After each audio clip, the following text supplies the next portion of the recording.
I want to talk about something that didn't show up the way that I had expected it would. You see, I assumed that when things finally stabilized, when the business wasn't lurching from one urgent moment to the next, there would be some kind of relief. Because that's the story that we usually tell ourselves, right? Just wait, it'll get better. You grind, you build, you get through the hard part, and then you can exhale. What I didn't anticipate was that the quiet would feel more revealing than restful. When the noise dropped, even slightly, I could hear myself again. Not in a poetic way. I wish it was in a poetic way. It was in a more practical way. Because I started noticing how much of my energy had been organized around staying ahead of collapse rather than choosing how I wanted to really lead. For a long time, leadership just felt like motion. If I was moving, things stayed upright. If I slowed down, something somewhere would start to wobble a little bit. That belief didn't come from arrogance, though I have plenty of that. It came from repetition. Every time I stepped in, something got resolved. And every time I stayed close, things moved faster. Over time, that pattern taught me, even if it was subconscious, that proximity was responsibility. And what I didn't see till later was the actual cost of that belief. The work itself was real. The hours, real. The conversations, they mattered. None of it was pretend. But there was never a moment where my system actually powered down.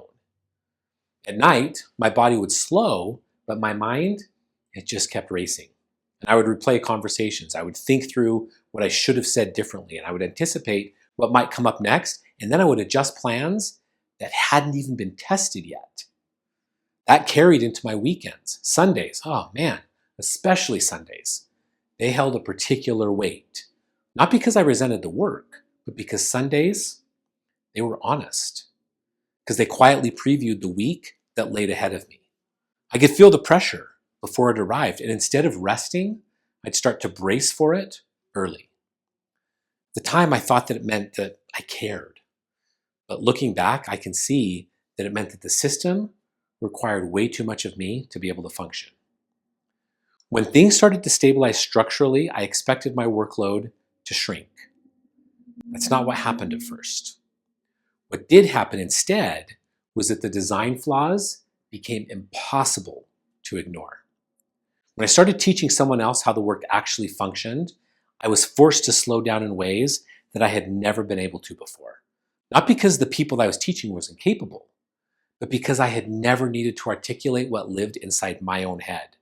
That process was so uncomfortable, but not in a threatening way. It was uncomfortable because it revealed something that I had avoided naming. The people around me, super sharp, very engaged, and way more capable of responsibility than the system ever allowed them to hold. The issue was not effort. It certainly wasn't intelligence. It was how value moved and who it actually depended upon. Once that became clear, tension surfaced in places that I couldn't ignore it anymore. Conversations started to shift. Expectations became much sharper and clearer. There was a steady pull toward more extraction from the same relationships, even when it didn't feel aligned with why the work existed in the first place.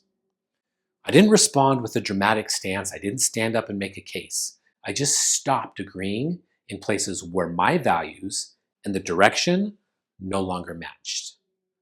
That kind of no is quiet, but man, is it heavy. It costs you certainty, it costs you comfort, it forces you to confront what kind of success you're actually willing to participate in. Now, what surprised me wasn't my external reaction. It was how settled I felt internally once I stopped avoiding the decision. It wasn't strategy, it was identity. Now, as the foundation work took hold, something else changed that I just didn't foresee or expect. Even with unresolved tension still present, my breathing slowed. My reactions got softer.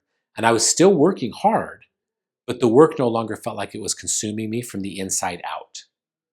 I could feel the difference physically. The constant tightness that I had normalized began to get looser. The people that were closest to me, they noticed before I could even put real language to it.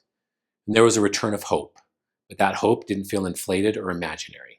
It felt grounded, and it was paired with action.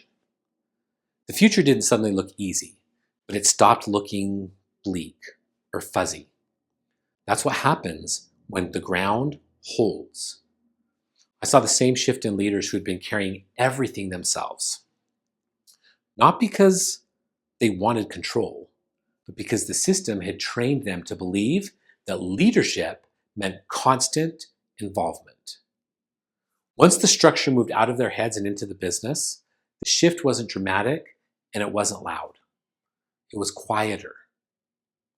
You could hear it in how conversations unfolded and how they felt in the way that decisions were made. There was way less hesitation in the room, less searching for approval, and a sense that leadership no longer needed permission just to exist. Watching that happen changes you if you're paying close attention. It reminded me that leadership isn't about fixing people. It's about creating the conditions where the people actually see themselves clearly. That doesn't happen under constant pressure. It happens when the environment stops distorting everything that's coming in. I noticed this personally in a moment that I didn't expect, losing a team member. It stirred something familiar in me, and I could feel my body like wanting to move toward explanation and defense before my mind really had a chance to catch up. But I slowed and I stayed seated anyway. The silence stretched, the heat rose, and I waited long enough for the reaction to lose its grip before I said anything at all. When I eventually spoke, I noticed the edge wasn't there anymore. I hadn't done anything to make that happen, certainly not anything profound. I had just waited long enough for the reaction to burn itself out. I waited for stillness. Now later, when I thought about it, I realized that I hadn't really overridden anything inside of me because something had already shifted deep inside of me. That response came from a place in me that hadn't been accessible before I tried to change. A few days after that, in a quiet, holy space, something settled in me without deep explanation. It wasn't instruction, it wasn't direction, it was recognition. You see, watching leaders step out of survival and into ownership mattered more to me than any metric I had ever tracked. Not because I caused it, but because I got to witness it. Because I saw people take responsibility for who they were becoming. That kind of leadership doesn't create dependence. It creates adults, it creates leaders. What I've seen instead is that when leaders settle into themselves, relationships don't get more fragile. They hold. Tension shows up and it doesn't blow things all apart. Disagreement doesn't automatically turn into distance. Even saying no stops feeling like a threat because the relationship isn't being held together by performance or constant closeness any longer. When the ground finally holds, you stop negotiating your values for momentum. You stop mistaking endurance for excellence. You even stop proving and you start choosing. My friends, when that happens, something deeper has room to rise. I'm not talking about urgency. I'm not talking about all the crazy noise. I am only talking about presence. That's the work I'm committed to now.